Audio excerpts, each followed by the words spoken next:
Hello दोस्तों, नमस्कार। मैं रोहित कुमार बिंद्रा सभी का स्वागत करते हैं हमारे और आपके यूट्यूब चैनल वाईफाई मनोरंजन स्टडी में। दोस्तों, आज की इस वीडियो में इन प्रश्नों को हल करने वाले हैं। ठीक है, इस प्रकार के प्रश्न अगर कॉम्पिटिटिव एग्जाम में आ जाए, ठीक है, तो किस प्रकार से हल किया जाएगा आज की इस वीडियो में ही सीखने वाले। ठीक है दोस्तों, और आप देख सकते हैं पार्ट नंबर 46 गणित सीखे एकदम शुरुआत से हमने प्लेलिस्ट बनाया है। इससे पहले मैंने पार्ट नंबर 45 तक पढ़ा दिया है। एकदम बेसिक लेवल से दोस्तों हर प्रकार का क्वेश्चन मैंने पढ़ाया। ठीक है, और बेसिक लेवल से ही हर प्रकार का क्वेश्चन मैं लाता रहूँगा। ठीक है, यदि आप हमारे चैनल पर नए हैं तो सब्सक्राइब कर लीजिए इस प्रकार के, यदि आपके प्रश्न पढ़ना है तो। ठीक है, तो ज़्यादा बात नहीं करते हुए स्टार्ट करते हैं दोस्तों। प्रश्न क्या कह रहा है दोस्तों, एक वस्तु की कीमत 25% घट जाती है। ठीक है, एक वस्तु है, उसकी कीमत 25% घट जाती है। मूल कीमत को बनाए रखने के लिए नई कीमत को कितना बढ़ाना होगा। ठीक है, बोल रहा है प्रश्न, मूल कीमत को बनाए रखने के लिए नई कीमत को कितना बढ़ाना होगा। ऑप्शन दे रखा है 105/3%, 100/3%, 108%, डी नंबर में 50/7%। इस प्रश्न को फार्मूले की सहायता से हम हल करने वाले हैं। एकदम ध्यान से देखिएगा। तो फार्मूला क्या होता है दोस्तों, हम आपके बताएंगे। ठीक है, तो सबसे पहले यहाँ पर आपको हल लिखना है और नंबर लगाना है। यहाँ पर पहला नंबर डालेंगे। ठीक है, तो सूत्र क्या होता है दोस्तों, लिखेंगे चूंकि इस सूत्र से। ठीक है, सूत्र क्या होता है दोस्तों, ध्यान दीजिएगा। ठीक है, सूत्र होता है दोस्तों x बटा में 100 माइनस क्या होता है दोस्तों, x गुणते क्या होता है दोस्तों 100 बराबर। ठीक है, 100 माइनस x। अब ध्यान से देखिएगा, यही फार्मूला होता है, इसी फार्मूले पे इस सवाल का आंसर आ जाएगा। ठीक है, तो दोस्तों यहाँ पर जो x है, यहाँ पर प्रतिशत को बताइए। जैसे 25% सवाल में दिया है, 25% सवाल में दे रखा है, हुआ x का मान है। ठीक है, तो यहाँ पर रखिएगा दोस्तों, तो 25 हो जाएगा बटा में 100 माइनस x की जगह 25, 100 माइनस 25 होगा, अब गुणते क्या होगा दोस्तों 100 होगा। ठीक है, अब क्या करना आपके बताते हैं, 100 में से 25 घटाइएगा, तो 100 में से 25 घटाइएगा आप, तो क्या बचेगा 5, और यहाँ पर क्या बचेगा दोस्तों 9 में से 2 निकला 7 बचा। यहाँ पर देखिएगा 25 बटा में 100 माइनस 25 गुणते 100 लिखेंगे, तो यहाँ से दोस्तों 25 बटा में 100 में से 25 घटाइएगा, 75 बचेगा दोस्तों। ठीक है, 75 बचेगा गुणते 100। अब दोस्तों ध्यान से देखिएगा, 25 से कम 25 यही कितना होता है 75 होता है, तो 1/3 गुणते क्या होगा दोस्तों 100। अब 100 का मल्टीप्लाई 1 में करेंगे तो 100 बटा में क्या होगा 3।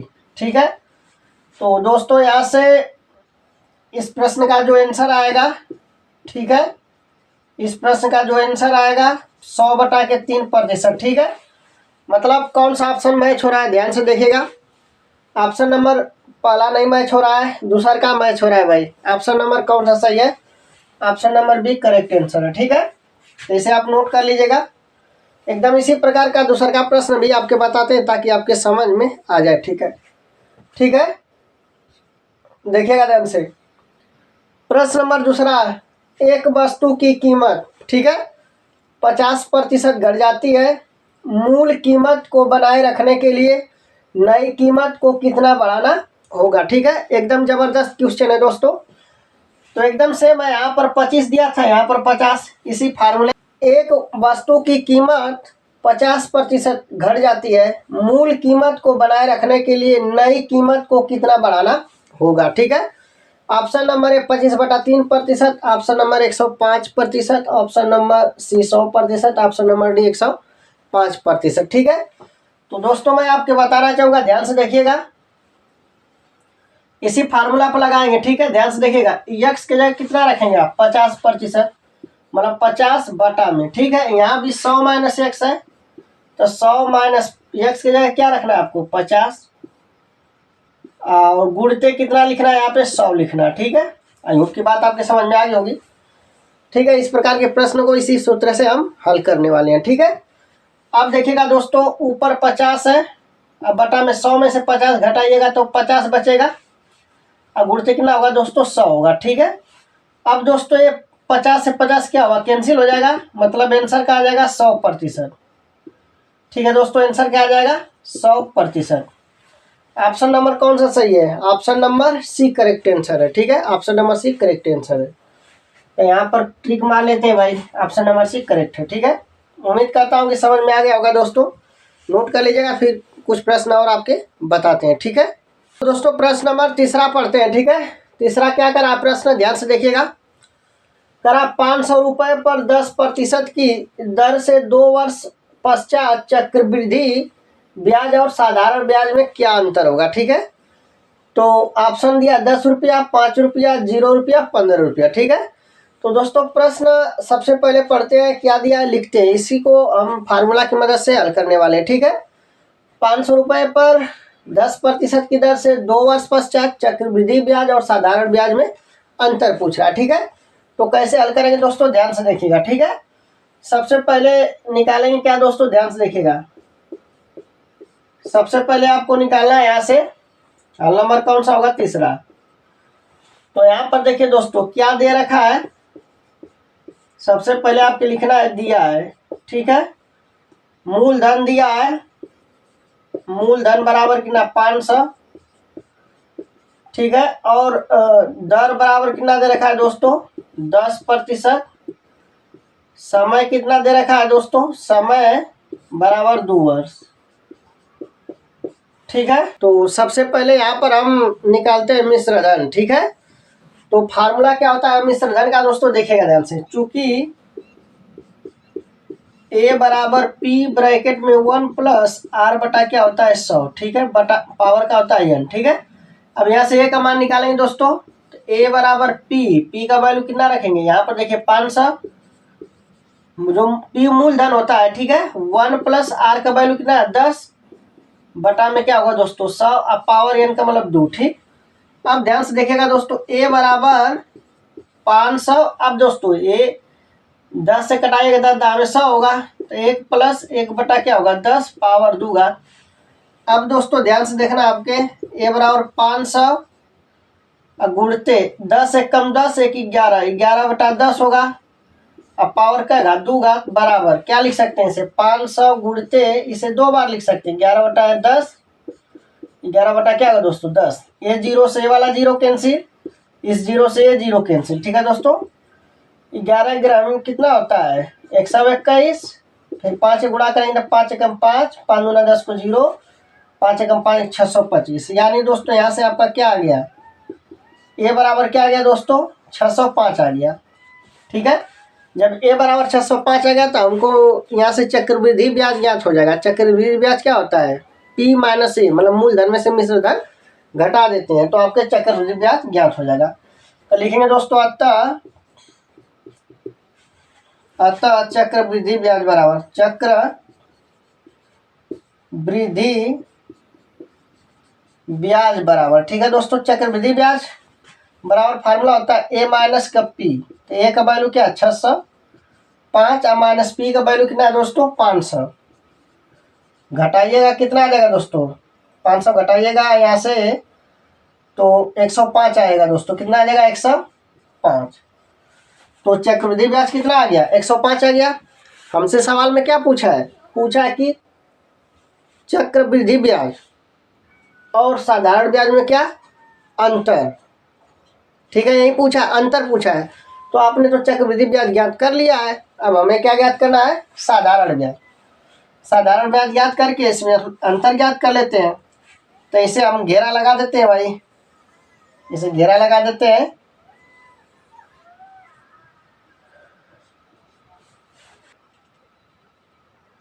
अब दोस्तों हम लोग निकालते हैं साधारण ब्याज। ठीक है, तो साधारण ब्याज का फार्मूला क्या होता है हम आपके बताते हैं। ठीक है, ऐसे लिखेंगे, चूंकि साधारण ब्याज, ठीक है, साधारण ब्याज बराबर फार्मूला होता है दोस्तों मूलधन गुणते क्या दर, गुणते क्या होता है दोस्तों समय। ठीक है, समय, अब बटा में क्या होता है दोस्तों 100। ठीक है, आपके बताते हैं हम। ठीक है, ध्यान से देखिएगा, मूलधन कितना दे रखा है 500, तो यहाँ 500 लिखना, दर कितना दिया दोस्तों 10, समय 2, बटा में क्या हुआ दोस्तों 100।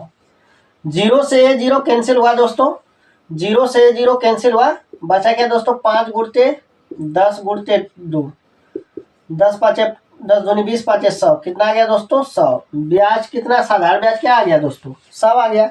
अपने से पूछा है कि चक्रवृद्धि और साधारण ब्याज में अंतर बता दो, तो चक्रवृद्धि ब्याज हमने यहाँ निकाला है, तो लास्ट में लिख देंगे अतः अंतर बराबर, अतः अंतर बराबर, तो इसमें से घटा दीजिए 105 में से दोस्तों 100 घटाइएगा तो क्या बचेगा, 5 बचेगा, 5 रुपया। ठीक है, ये आंसर का आ जाएगा 5 रुपया। ठीक है, कौन सा ऑप्शन करेक्ट होगा दोस्तों बताते हैं आपके, ऑप्शन नंबर बी करेक्ट होगा। ठीक है, ऑप्शन नंबर बी करेक्ट होगा, इसे नोट कर सकते हैं आप। ठीक है, उम्मीद है कि आपके समझ में आ गया होगा। प्रश्न नंबर 4 हल करते हैं। ठीक है, करा कि 800 पर 20% की दर से 2 वर्ष पश्चात चक्रवृद्धि ब्याज और साधारण ब्याज में क्या अंतर होगा। एकदम सेम सवाल है दोस्तों। ठीक है, एकदम सेम सवाल है।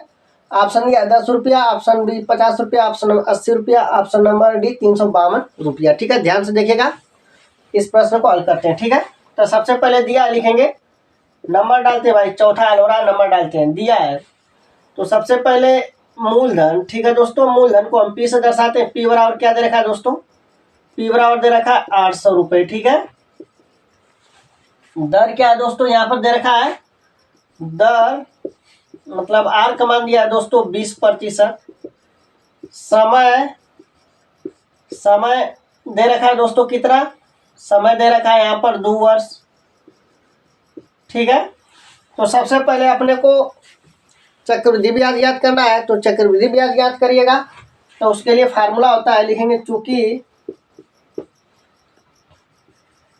ए बराबर पी ब्रैकेट में 1 प्लस आर बटा क्या होता है दोस्तों 100, आर बटा की क्या होता है दोस्तों एन, मतलब एन समय बताता है यहाँ पर। ठीक है, अब दोस्तों यहाँ से देखिएगा ए बराबर पी का वैल्यू रखिए कितना होगा 800, 1 प्लस आर का वैल्यू कितना रखेंगे 20 बटा में 100 यह है। ठीक है, पावर एन का मान 2। ठीक है, अब दोस्तों ध्यान से देखिएगा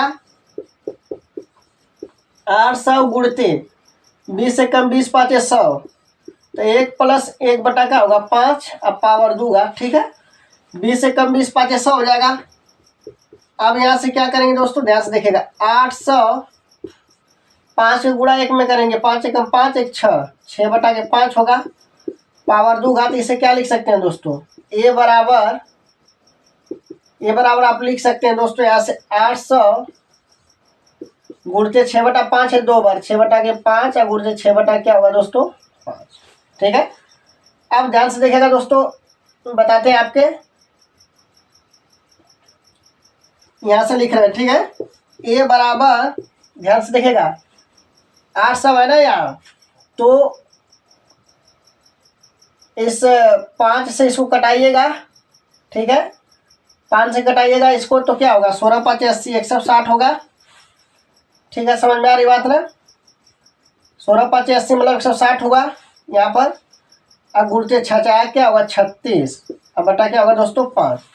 अब दोस्तों 5 से इसको कटाइएगा, तो 5 तिहाई 15, 5 गुना के 10 32 आएगा, 32 गुणते 36। अब 32 में 36 का गुणा करिएगा, 30 में 36 गुणा करिएगा तो इसका आएगा 1152। ठीक है, रुपये, तो किसका मान आ गया दोस्तों ए का मान आ गया। ठीक है, अभी फिलहाल में किसका मान निकाले हमने, ए का मान निकाला, लेकिन सवाल में क्या पूछा है चक्रवृद्धि ब्याज और साधारण ब्याज में अंतर, तो अभी हमें साधारण ब्याज याद करना है, इसके बाद घटा देना है। ठीक है, तो हमें उसका अंतर पता चल जाएगा।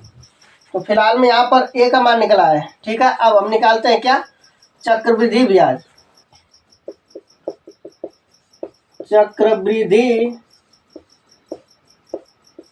ब्याज बराबर क्या लिखेंगे दोस्तों। ठीक है, ए में से पी घटा दीजिए, ए माइनस पी, तो ए कितना है, ए आप निकाले 11 11 52 और माइनस पी 800।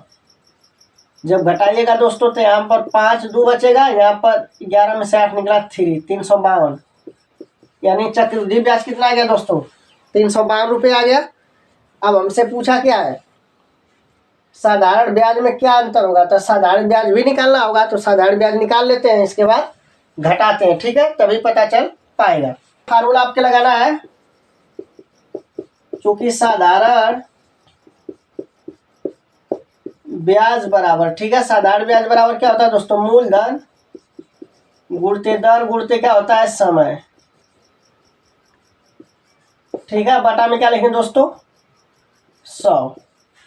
अब दोस्तों ध्यान से देखिएगा, मूलधन कितना दे रखा है 80, 800, दर कितना दिया दोस्तों 20, और समय कितना दिया दोस्तों, समय 2, बटा में क्या है 100। दोस्तों 0 से 0 कैंसिल, इस 0 से ये 0 कैंसिल, 20 दूना के 40, तो 8 गुणते 40 हो जाएगा, 8 चौका 32, 320 रुपया, ठीक है दोस्तों।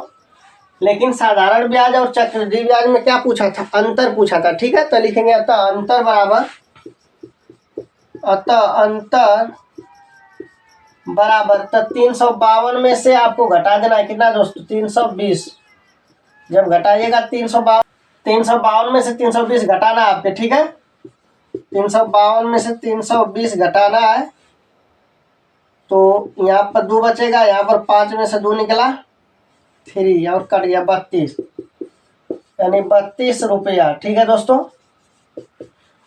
कितना आंसर आएगा, 32 रुपया। कौन सा ऑप्शन सही होगा, option number D correct answer, ठीक है। Option number D correct answer होगा, ठीक है दोस्तों। तो इसे नोट कर सकते हैं आप। तो उम्मीद करता हूँ कि आज का प्रश्न आपके समझ में आ गया होगा दोस्तों, ठीक है। तो आज की इस वीडियो बस इतना ही रहने देते हैं, फिर मिलते हैं अगले वीडियो में। जय हिंद, जय भारत।